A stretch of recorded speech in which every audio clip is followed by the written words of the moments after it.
जो मेरे बेटे ने कहा।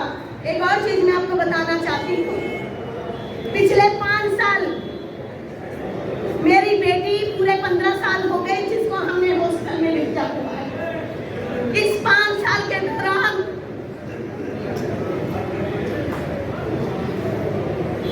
2 साल में हमने केवल 10 दिन उसको हरियाणा बुलाया है, सोनीपत बुलाया है कि बेटा हमारे पास समय नहीं है।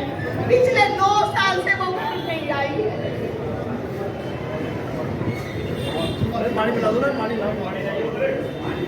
अभी इस साल भी जब उसे छुट्टियां मिली तो उसने पूछा मम्मी मुझे कब आना है, तो मैंने उसको यही कहा बेटा चुनाव के बाद, क्योंकि हमारे पास समय नहीं है, दिवाली के बाद आराम से आना, तब हम घूम कर जाएंगे और तेरा जन्मदिन भी इस बार हम कल पर मनाएंगे।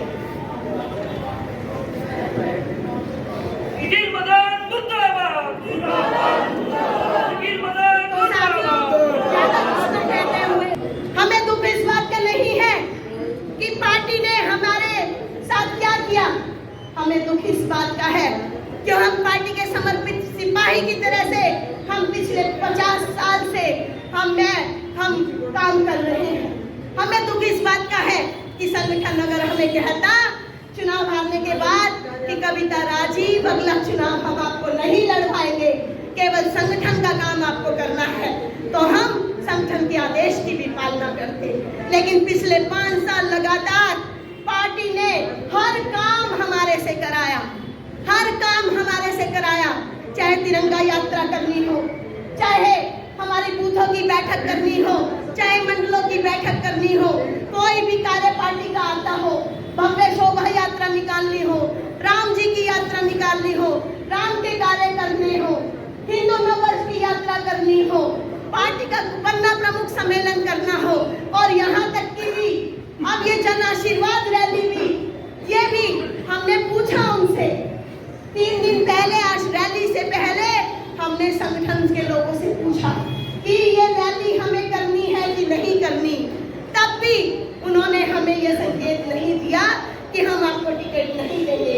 और यहाँ तक कि मैं आपको बताना चाहती हूँ, हमें पार्टी के शीर्ष नेताओं ने फोन करके बधाई दी, चाहे उसके अंदर हमारे प्रदेश अध्यक्ष हो, हमारी सुधा यादव हो, महिपाल ढंडा हो, कैप्टन अभिमन्यु हो, अनेक नेताओं ने हमें फोन करके बधाई दी कि आपकी टिकट पक्की हो गई है।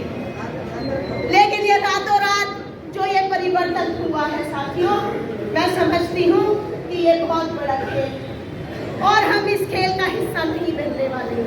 और मैं एक बात आप लोगों से कहना चाहती हूँ, हम सभी कार्यकर्ता बहुत समझदार हैं, और जैन साहब का भी यही संदेश है, क्योंकि वो जरूरी काम से दिल्ली गए हुए हैं।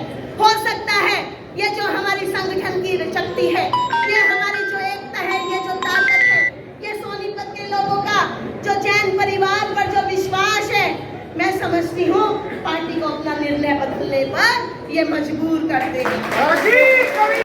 सोनीपत से उसके अंदर ये जो पार्टी ने कैंडिडेट घोषित किया है, इसका कोई भी रोल नहीं था। उसने पार्टी की जीत के बाद पार्टी ज्वाइन करने का काम किया है, और हमें समझ नहीं आता पार्टी को इसकी जरूरत क्या थी। तो ये सोनीपत की जनता ये जवाब मांग रही है, और सोनीपत की जनता इसका हिसाब पार्टी से भी लेकर रहेगी, और हमारे इस बीजेपी के प्रत्याशी से भी लेकर रहेगी। और जब तक डटी रहेगी, जब तक पार्टी अपना फैसला नहीं बदल लेती। मैडम किस तरह की तैयारियां है वो की जा रही है, एक भावुक संदेश है वो अपने कार्यकर्ताओं को है वो दिया सीधे तौर पर।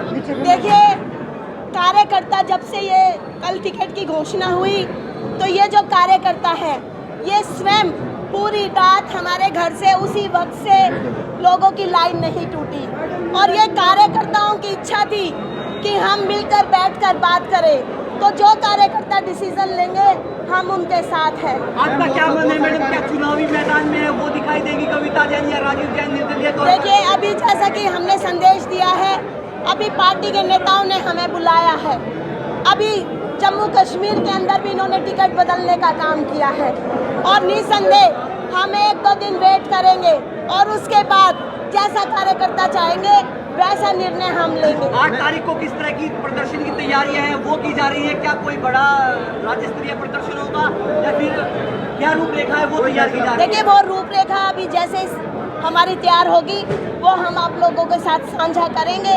और इतना जरूर है कि हम सोनीपत की जनता के साथ हैं, हमेशा रहे हैं और हमेशा रहेंगे। प्रत्याशी का विरोध हो रहा है या फिर भारतीय जनता पार्टी का विरोध हो रहा है? देखिए, मैं समझती हूँ ये एक विचारधारा की लड़ाई है। और जब पार्टी का कार्यकर्ता निसंदेह, क्योंकि जब पार्टी के कार्यकर्ता को टिकट अगर दी जाती तो मैं समझती हूँ तो ये विरोध ऐसा नहीं होता। मैम, लगातार इस्तीफों का दौर चल रहा है, देर रात से लगातार इस्तीफे दिए जा रहे हैं। क्या राजू जैन, कविता जैन भी इस्तीफा देंगे? देखिए, निसंदेह अगर ये जो कार्यकर्ताओं का प्यार है, आशीर्वाद है, और कार्यकर्ता इस बात से नाराज है कि जब कार्यकर्ता का भविष्य सुरक्षित नहीं है तो वो क्यों है। लेकिन हम अभी जैन साहब को हमारे शीर्ष नेतृत्व ने बुलाया हुआ है, तो उनके आने के बाद ही हम कोई फैसला लेंगे और आप सबको अवगत कराने का काम करेंगे। सोनीपत से उसके अंदर ये जो पार्टी ने कैंडिडेट घोषित किया है, इसका कोई भी रोल नहीं था। उसने पार्टी की जीत के बाद पार्टी ज्वाइन करने का काम किया है और हमें समझ नहीं आता पार्टी को इसकी जरूरत क्या थी। तो ये सोनीपत की जनता ये जवाब मांग रही है और सोनीपत की जनता इसका हिसाब पार्टी से भी लेकर रहेगी और हमारे इस बीजेपी के प्रत्याशी से भी लेकर रहेगी। और जब तक डटी रहेगी, जब तक पार्टी अपना फैसला